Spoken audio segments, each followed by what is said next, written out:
तो में ये बिल्कुल सच है कि पिछली बार बहुत अच्छे खासी संख्या में फॉर्म आए थे। उसका कारण है कि इसमें हाइट 165 सेंटीमीटर है और रेलवे की जॉब हर स्टेट के बच्चे को सूट करती है। ये एक कारण है और हर स्टेट के बच्चे को बराबर का मौका मिलता है। इसमें ऐसा भी नहीं है कि इस स्टेट के बच्चे को या उस स्टेट के बच्चे का एक कोटा फिक्स है, नहीं, जो अच्छा करेगा उसको जॉब मिलेगी।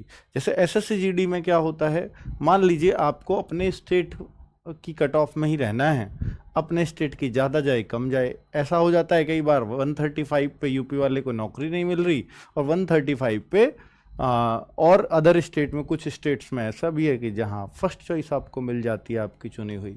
तो वो वाला सीन यहाँ नहीं है। अब तक होता था, पिछली बार था, पर वो भी ऐसा नहीं था कि आपको अपने स्टेट्स में लड़ना है। तो वहां भी ग्रुप चुनना है आपको कि भाई मैं उस ग्रुप से फॉर्म भरना चाहता हूं, और आप कोई भी ग्रुप चुन सकते हो, कोई सा भी जोन चुन सकते हो कि उस जोन में फॉर्म भर लो, फिर आप जिम्मेदार हो उसकी कट ऑफ कम जाए या ज़्यादा जाए।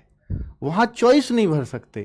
तो वहां भी एक रिस्क होता था कि सर उस ग्रुप को भर देंगे, क्या गारंटी है कि उस ग्रुप की कट ऑफ कम जाएगी। तो फिर बच्चा वैकेंसीज देखता था कि साउथ इंडिया वाले ग्रुप में कितनी वैकेंसीज हैं, मैं तो वहीं नौकरी कर लूंगा, बस नौकरी मेरे को मिलनी चाहिए।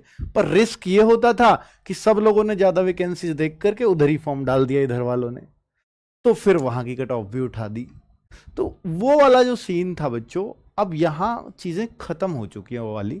इस बार ऑल इंडिया एक सिंगल कट ऑफ बनने वाली है, जो आपको बहुत फायदा करेगी उन ग्रुप वाले बच्चों को जो नॉर्दर्न रीजन, एनडब्ल्यूआर रीजन से भरते थे या ग्रुप से भरते थे, जो यहाँ के आसपास के थे।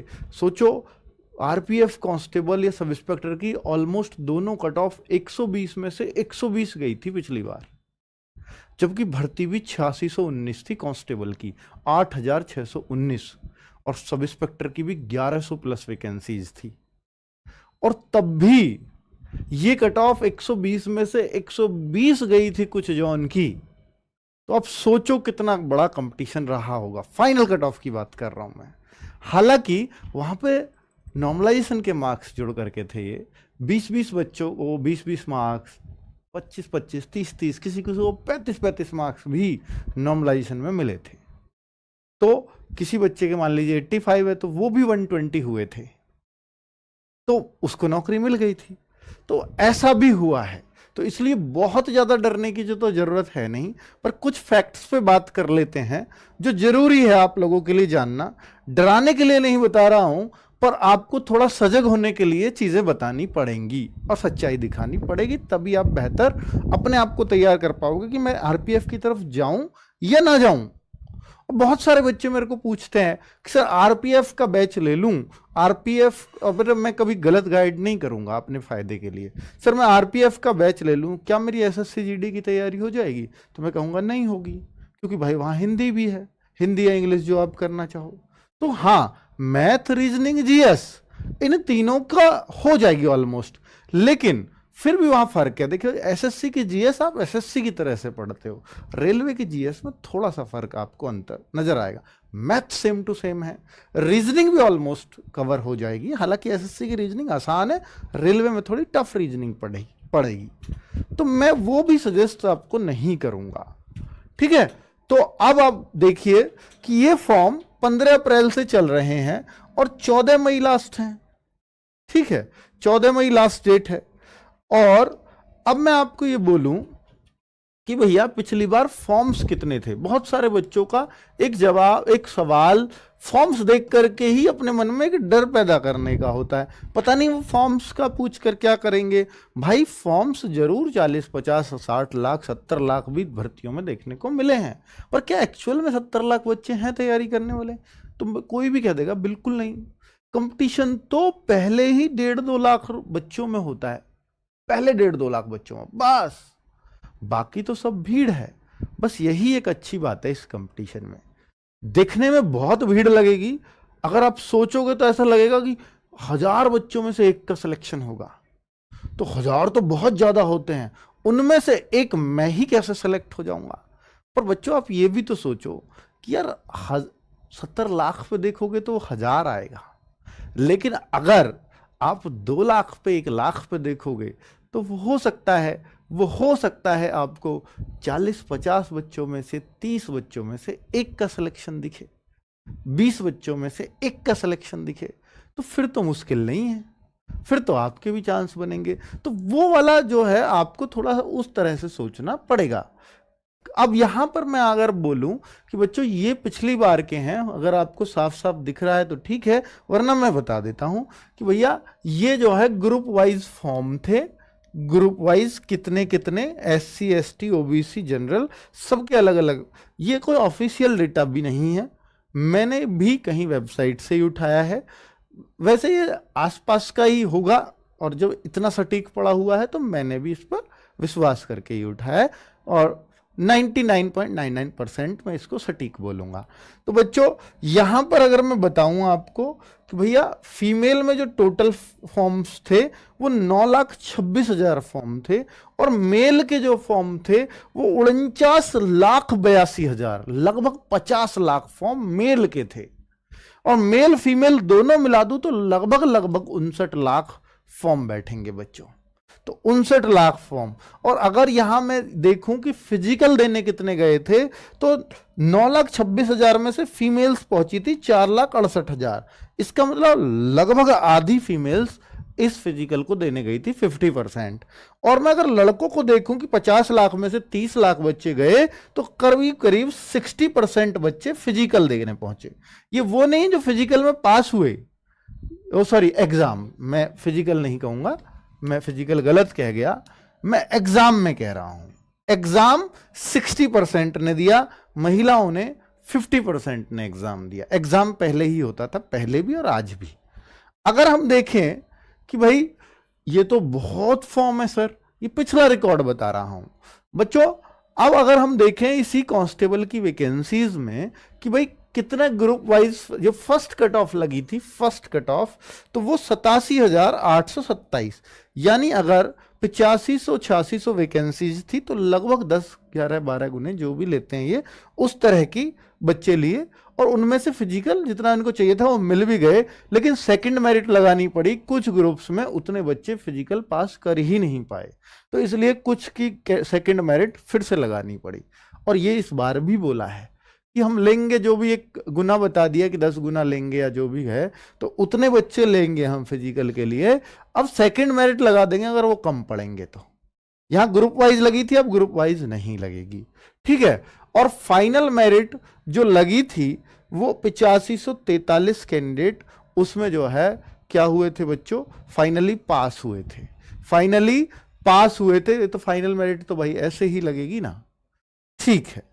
तो इतना बच्चा पास हुआ था फाइनल मेरिट में। सॉरी ये वो मेरिट है, फाइनल मेरिट लिस्ट, इसको सिलेक्शन वाली मत मानिए कि सेकंड मेरिट लग गई और थर्ड मेरिट भी इन्होंने लगा दी कि भाई फाइनली इतने लोग और चाहिए तो इतने और बुलाए गए थे। लेकिन इस बार 2 ही मेरिट लगेंगी, 3 नहीं, ठीक है। अब ये कितने कितने पे लगी थी वो मैं आपको दिखा दे रहा हूं कि भाई जो पीईटी और पीएसटी यानी फिजिकल के लिए लगी कट ऑफ, ये जोन वाइज था। मैंने फिर बोला कि भैया इन्होंने ग्रुपों में बांट दिया था कि ये ग्रुप इसमें आएंगे, ये इसमें आएंगे, तो इन्होंने इस तरह की कट ऑफ बनाई कि जनरल की इतनी इतनी गई, ओबीसी की इतनी इतनी गई, एससी की इतनी गई, एसटी की इतनी गई। लेकिन इस बार ऐसा नहीं है कि ये वेरिएशन आपको देखने को जो मिला था कि इस बार भी देखने को मिलेगा, बिल्कुल नहीं मिलेगा। ये अब आपका जो वेरिएशन है, ये जो अब आपका वेरिएशन है बच्चों, ये मक्खी कर रही है कमाल, तो ठीक है जो भी है अब आप देख लीजिए, ये वेरिएशन आपको देखने को नहीं मिलेगा। ये थी फीमेल की कट ऑफ जो आप नीचे देखने जा रहे हैं, तो ये फीमेल की कट ऑफ थी, तो ये वेरिएशन नहीं। इस बार टोटल कोई ग्रुप नहीं, सीधा यूआर की कट ऑफ एक ये है, ओबीसी की ये है, फीमेल्स की है, मेल्स की है, तो इस तरीके से लगने वाली है। तो ओवरऑल आप एक एवरेज ले सकते हो इसका, ठीक है, अगर आप एक बनाना चाहो तो इसको। अब मैं आगे दिखाऊं आपको कि भैया ये थी फाइनल कट ऑफ। अब फाइनल कट ऑफ जिसकी वजह से हंगामा हुआ, जिसकी वजह से बच्चों को लगा कि यार ये कैसे संभव है, तो ये कट ऑफ थी जिसने बहुत बच्चों का दिमाग खराब किया था। ये थी कांस्टेबल की फाइनल कट ऑफ जो ओबीसी की थी और इस ग्रुप डी की थी। मतलब डी ग्रुप डी की नौकरी नहीं थी, ये आरपीएफ की नौकरी में इन जॉन की, एनआर, एनईआर, एनडब्ल्यूआर, एनसीआर, इस जोन की जो कट ऑफ थी वो 120 में से 120 ओबीसी गई, जबकि जनरल की कट ऑफ कम गई थी इससे। तो बच्चों ये जो थी, ये इस कट ऑफ ने सबका दिमाग खराब किया था, पर ये किसी ने उस टाइम कोई सोचता भी नहीं है, ये सोचा नहीं था कि 35-35 मार्क्स भी या 30-30 मार्क्स भी नॉर्मलाइजेशन में बच्चों को मिले थे। वो बात भी दिमाग में रखनी पड़ेगी। 120 में से 120 कोई नहीं कर सकता, और इतने बच्चे बिल्कुल नहीं कर सकते कि जितने चाहिए। ठीक है, तो कुल मिलाकर के ये नॉर्मलाइजेशन का असर देखने को मिला।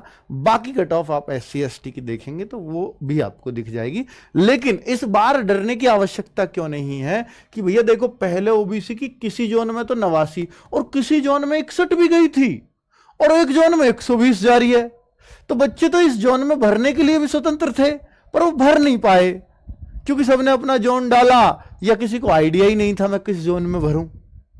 तो अब हालांकि रेलवे ने आजादी दी थी कि आप किसी भी जोन में भर सकते हो, पर बच्चे चुन नहीं पाए, उसका नतीजा था है। जो इसको चुन लेता उसका भैया 62 पे भी सिलेक्शन होता है, इस पे 120 पे हो रहा है, जाकर के 119 पे भी नहीं हो रहा। तो ये एक फर्क आया था। इस बार ये चीज खत्म है कि आपको ऑन एन एवरेज आप ये सोचिए कि अगर यही कट ऑफ होती तो ये ऑलमोस्ट 90-95 पे लग जाती फाइनल कट ऑफ। यही तो होता अगर एवरेज भी मैं लगाऊं, है ना। तो अगर ऐसे ही यहां पर फीमेल्स की आप देख सकते हो, हालांकि फीमेल्स की तो बहुत ज्यादा नहीं उठी थी, पर इस बार वो उठने वाली है क्योंकि यहां वैकेंसी भी उस रेशियो में कम भी है ना रेलवे में। अब मैं एसआई की भी दिखाऊं आपको। ये फिजिकल की थी एसआई की आरपीएफ में, हालांकि पिछली बार 1100 के आसपास एसआई थे, तो ये उसकी कट ऑफ है। अगर मैं फीमेल्स की भी देख सकते हो, अगर मैं इसकी फाइनल कट ऑफ पे जाऊं तो यहां भी ये चीज देखने को मिली थी कि जो ये रीजन था, यहां जनरल में 119.68 थी, ओबीसी हालांकि कम थी इसके मुकाबले।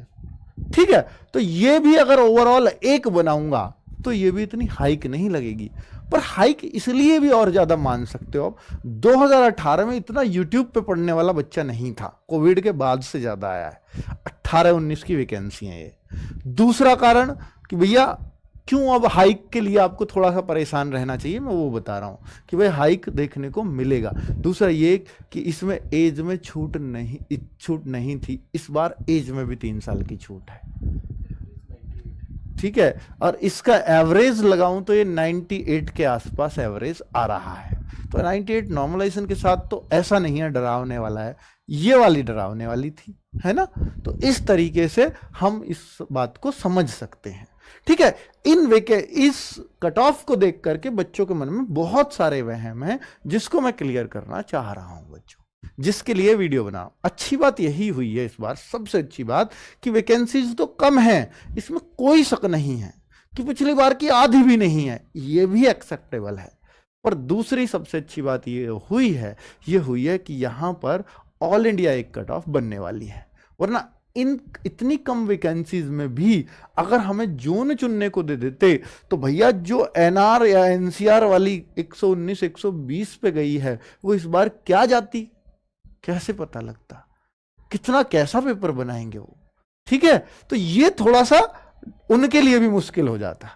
बच्चों आता क्या है एग्जाम में, सभी हर कोई बच्चा चाहे कांस्टेबल है चाहे सब इंस्पेक्टर, लेवल का फर्क जरूर आएगा, लेकिन चीजें यही 3 आएंगी जिसको हम हर एग्जाम में पढ़ते हैं। एक ये भी कारण होता है कट ऑफ के ऊपर उठने का, क्योंकि वही कॉमन चीजें हैं जिसको सब पढ़ रहे हैं, हर एग्जाम में पढ़ रहे हैं। तो मैं हमेशा कहता हूं कि अपने सब्जेक्ट को स्ट्रांग बनाइए, बजाय इसके कि मैं किस एग्जाम की तैयारी कर रहा हूं। अर्थमेटिक को स्ट्रांग करिए, रीजनिंग को स्ट्रांग करिए और जीएस को स्ट्रांग करिए। अगर ये 3 सब्जेक्ट स्ट्रांग कर लिए, ना केवल आरपीएफ निकलेगा बल्कि हर एग्जाम निकलेगा। इसके अलावा पढ़ना भी क्या पड़ता है, कहीं हिंदी ऐड हो जाती है तो कहीं इंग्लिश ऐड हो जाती है, इतना ही तो फर्क है बस। ठीक है, और एसआई में भी यही 3 चीजें आनी है इतने मार्क्स की, कांस्टेबल में भी यही आनी है, और अर्थमेटिक है तो अर्थमेटिक ही है मेंसुरेशन के साथ। तो 120 क्वेश्चन, 120 मार्क्स, नेगेटिव मार्किंग 1/3 की होती है, 90 मिनट आपको मिलते हैं। ठीक है, बच्चों इन सब की तैयारी करने के लिए आप सबको मालूम है कि आरडब्ल्यूए पर जो बैच है उसका नाम रेल रक्षक बैच हम लोगों ने रखा है, और वो 799 हमने कॉस्ट रखी है। लेकिन उसको चूंकि शुरुआत में हम पे बहुत सारा बच्चा ये बिलीव करता है, तो उन बच्चों के लिए हम डिस्काउंट हमेशा शुरुआती बच्चों को देना चाहते हैं। आपने देखा होगा कभी आरडब्ल्यूए पे किसी का होली, दिवाली, ये सब डिस्काउंट्स नहीं होते हैं। आपको अगर कोई डिस्काउंट आरडब्ल्यूए की तरफ से मिलता है तो वो सिर्फ एक बार मिलता है कि जो इनिशियल बच्चे होते हैं, क्योंकि जिसको जरूरत है, जो वास्तव में जिसके पास पैसा नहीं है, जो थोड़ा डिस्काउंट चाहता है, वो शुरुआत में ही बच्चा चाहता है, बाद में तो सिर्फ अनीति होती है कि ये कर लो, ये कर लो, वो कर लो। तो भाई ये 640 में ही मिल जाएगा। RPF 20 कूपन कोड लगाने से ये रोजगार विद अंकित ऐप पर ये बैच अवेलेबल है। ठीक है, रजिस्ट्रेशन चल रहे हैं 28 अप्रैल और दिन है रविवार। उस दिन से आपकी क्लासेस कंटिन्यू शुरू हो जाएंगी, और वही क्लास, पहली 3 क्लास आपकी डेमो के रूप में यूट्यूब पर भी उपलब्ध रहेंगी। ठीक है, उसके बाद डिसाइड करके ले लें कि आपको बैच अच्छा लगा तो ले लें, क्योंकि वो पहली 3 क्लास है, डेमो नहीं है, पहली 3 क्लास किसी भी टीचर की, हर सब्जेक्ट की। तो भाई उनको देख लें। उसके बाद भी ये ऑफर रहेगा 28, 29, 30 अप्रैल तक ये ऑफर एज इट इज रहेगा। ये कूपन कोड कहाँ आएगा? जब आप एप्लीकेशन में परचेज पे क्लिक करेंगे तो वहाँ कूपन कोड आएगा एक ऑप्शन, उस पर डालोगे तो वो अप्लाई करोगे तो सीधा 639 वहाँ अप्लाई का ऑप्शन भी आता है, डाल के अप्लाई आगे लिखा होता है। ठीक है बच्चों, तो ये सब चीजें, बाकी हर एक बच्चे को लाइव बाद में रिकॉर्डेड देखना चाहे उसकी मर्जी। डाउट ग्रुप, हर एक बच्चे से टीचर जुड़ा हुआ होगा उस ग्रुप के माध्यम से, जो हम सबसे अलग काम करते हैं, ये काम कोई नहीं करता, नजर आएगा आपको। ठीक है, बाकी क्लास नोट्स PDF हर क्लास का मिलेगा। मॉक टेस्ट हम हर संडे शुरू करने वाले हैं, बाद में कोशिश करेंगे कि आपको 10-10 मॉक टेस्ट SI के अलग, कांस्टेबल के अलग दे दिए जाए। ठीक है, और बाइलिंगुअल, अब बैच की बात है कि सर बाइलिंगुअल होगा या एक सिंगल लैंग्वेज। देखिए, मैं ये नहीं कहता कि पूरी तरह से हिंदी और अंग्रेजी दोनों सब भाषाओं में होगा, ऐसा तो मैं नहीं कह सकता, लेकिन कोई भी मुश्किल हिंदी वर्ड ऐसा नहीं होगा कि हमने उसकी अंग्रेजी नहीं बताई हो। पर इंग्लिश वालों को भी थोड़ा सा एडजस्ट करना पड़ेगा। ठीक है, मैं फिर बोल के चल रहा हूं। ठीक है, स्पष्ट रूप से बोल देना सही है, बजाय इसके कि मैं झूठी तसल्ली आपको दूं। हाँ, हिंदी वाला बच्चा 80 to 90% है, उसका हमें थोड़ा ध्यान रखना ही पड़ता है। हाँ, आपके लिए दिक्कत ना आए इस बात का हम ध्यान रखेंगे इंग्लिश वालों को। ठीक है, बाकी आप बेस्ट प्लेटफॉर्म पे हो, इसमें कोई शक नहीं है। अब बात आती है टीम की, तो इसका जवाब मैं टीम से मिलवाऊंगा, उस दिन भी दूंगा।